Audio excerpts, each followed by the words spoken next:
एक मिनट गुरप्रीत, सब्जी होगी, सब्जी हो जाएगी।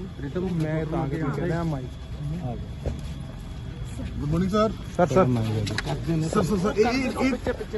सर एक सवाल था बस, वो आपने ट्वीट किया एनएचएम को लेकर सर। बेटे का 2 मिनट उधर उन्होंने दी गल सुन लो बेटे। एक सवाल आपने ट्वीट किया था, इसलिए मैं पूछ रहा हूँ। क्या सर? ये सर जो केंद्र ने एनएचएम का 650 करोड़ रुपए जो हुआ था, अब जैसा आपने भी ट्वीट पे कहा कि ये दोबारा से पीएचसी शुरू हुआ, क्या सर? देखो 2 साल के बाद पंजाब का इतना नुकसान करने के बावजूद, और मेरा जो सवाल था हेल्थ मिनिस्टर के पास कि जो बेसिक इंफ्रास्ट्रक्चर था हेल्थ का वो आपने खत्म कर दिया। आम आदमी पर मैंने इनको पूछा कि आप बताएं, चीफ मिनिस्टर से लेकर कोई इनका एक भी एमएलए या मिनिस्टर कभी आम आदमी में चक्कर लगाने की बात नहीं कि आप वहां इलाज करवाने गया। क्योंकि जब चीफ मिनिस्टर साहब 2 दफा बीमार हुए वो अपोलो हॉस्पिटल दिल्ली में गए। इनके मिनिस्टर जब बीमार होते हैं सारे के सारे टॉप प्राइवेट हॉस्पिटल्स में जाते, दे हैव नेवर गॉन। मैंने कहा आप कार्ड देखा। सो अब ये उसी बात पर आ रहे हैं, तो उसका मतलब 2 साल का तकरीबन 1500 करोड़ का तो पंजाब का नुकसान हो गया। हमारा एग्जिस्टिंग इंफ्रास्ट्रक्चर खत्म कर दिया, डॉक्टर्स है नहीं, दवाई है नहीं, मशीन्स है नहीं, स्टाफ है नहीं, तो दे हैव देमसेल्व्स कंसीडर्ड कि ये पॉलिसी फेलियर। और जितने इनके स्कूल्स ऑफ एमिनेंस है, एक तो गिर गया जी बद्दोवाल में, उसकी बिल्डिंग गिर गई, छत गिर गई, एक लेडी टीचर की डेथ हो गई। तो इट्स अ फेल्ड गवर्नमेंट, बात इतनी। कल भी हेल्थ डिपार्टमेंट की मीटिंग थी, उसमें कहा गया 100 और क्लिनिक तो सरकार खोलेगी। 400 पीएचसी बंद करके इन्होंने आम आदमी क्लिनिक बनाया। तो आप मुझे बताएं, ये आम आदमी क्लिनिक्स का एडवांटेज किसको हो रहा है? ये प्राइमरीली जैसे हमारी डिस्पेंसरीज थी, वो डिस्पेंसरी किसी का ब्लड प्रेशर चेक करना है, किसी का छोटा मोटा बीमारी है, जो बेसिक बीमारी है उसका इलाज पहले चलता था।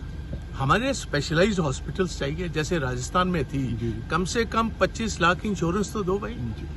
अगर जहां किसी को क्रिटिकली बीमार है उसको मदद की जरूरत है। बाकी इलाज तो लोग 50 रुपए देकर प्राइवेट डॉक्टर के पास भी करवा लेते हैं, ये बेसिक इनके पास है। सर 2024 के लोकसभा चुनाव के लिए कांग्रेस की किस तरीके की तैयारी शुरू कर दी? क्योंकि जो बाकी स्टेट्स में जो अभी चुनाव नतीजे आए हैं कांग्रेस के, उसको देखते हुए कितनी तैयारी पंजाब कांग्रेस करेगी?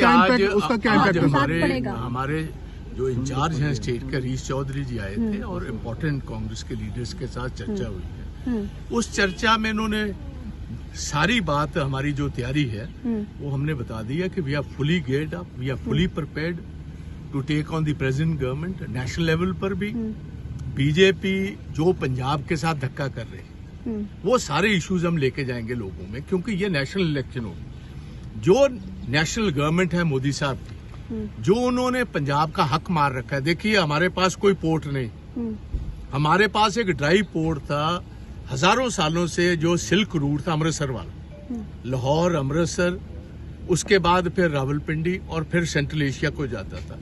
ये मैं समझता हूँ अंडर स्ट्रेटेजी पंजाब का नुकसान करने के लिए कई सालों से सेंट्रल गवर्नमेंट ये बंद रखा हुआ है।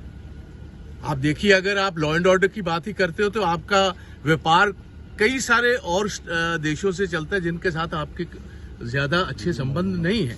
तो इसलिए अगर मेरा मानना है कि पाकिस्तान का अटारी बॉर्डर खुलेगा, पंजाब की तभी तरक्की होगी। अगर पंजाब की तरक्की होगी, दोनों पंजाबों की, तो एक वेस्टेड इंटरेस्ट बनेगा लोगों का पीस को स्टैब्लिश करने में। दोनों देशों में अगर शांति लानी है तो अगर कारोबार चलेगा, लोग प्रफुल्लित होंगे, तो अपने आप एक वेस्टेड इंटरेस्ट होगा पीस को मेंटेन करने का। ट्रेड शुरू होना चाहिए। हाँ जी, 100% होना चाहिए। और इसीलिए देखो पंजाबी नौजवानों के पास रास्ता क्या है?